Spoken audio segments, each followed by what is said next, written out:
Updates at pinakahuling mga usapin sa mundo ng palakasan. Atin ang pakinggan dito sa Ang Pilipinas Ngayon.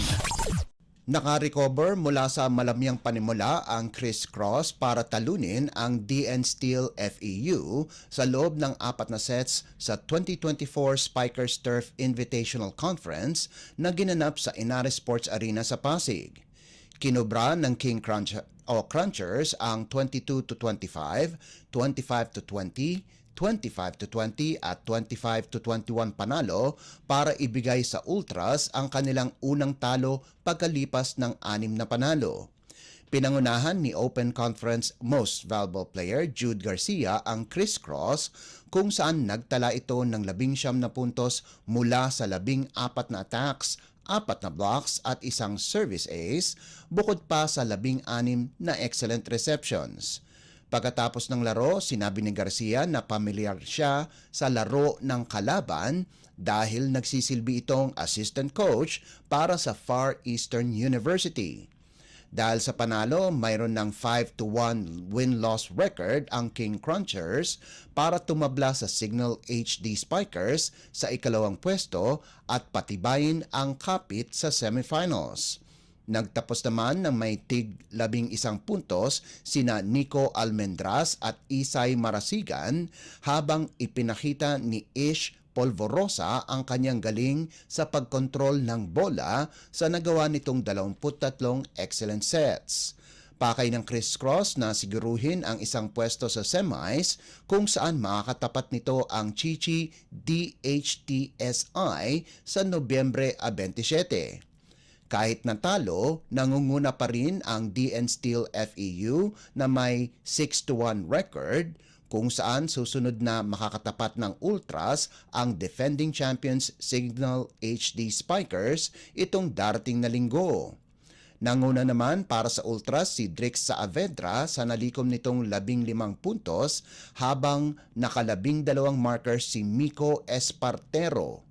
Nag-ambag din sina Douala Engola o Nongala at Lyric Mendoza ng tig 10 puntos bawat isa. Updates at pinakahuling mga usapin sa mundo ng palakasan. Atin ang pakinggan dito sa Ang Pilipinas Ngayon.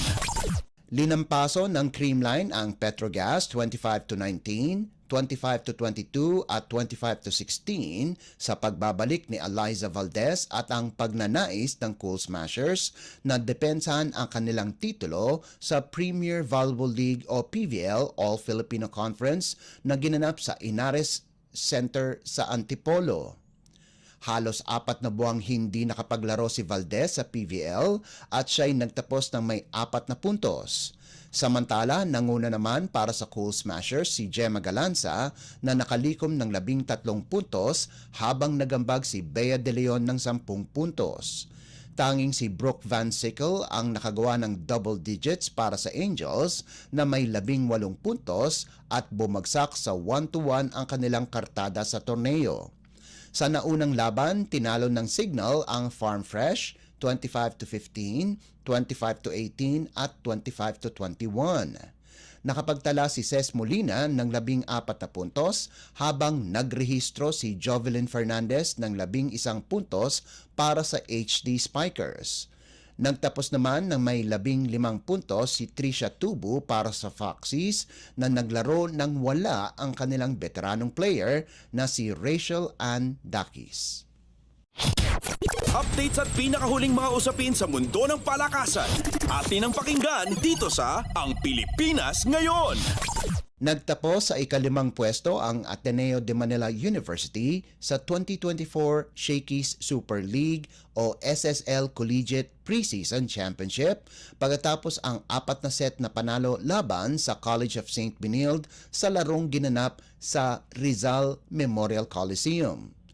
Pagkatapos ibigay ng Blue Eagles ang ikatlong set, tinapos na ng koponan ang laban sa 4th set, 26-24, 25-16, 21-25 at 25-23 para tapusin ang classification phase.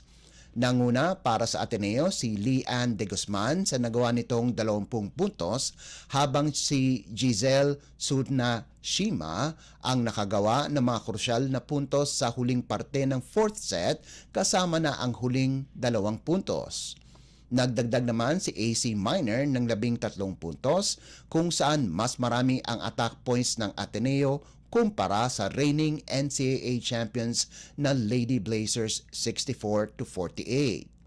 Samantala, nanguna naman si Clydel Catarig sa panig ng St. Benilde sa nalikom nitong 14 na puntos habang sina Samantha Nolasco at Mary Grace Borromeo ay nagtapos ng may 11 at 10 puntos ayon sa pagkakasunod.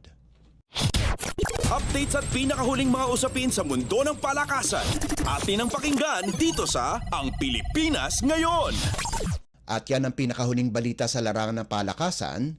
Para sa Radyo Pilipinas World Service, ito po si Leo Magpayo. Magandang araw. Updates at pinakahuling mga usapin sa mundo ng palakasan.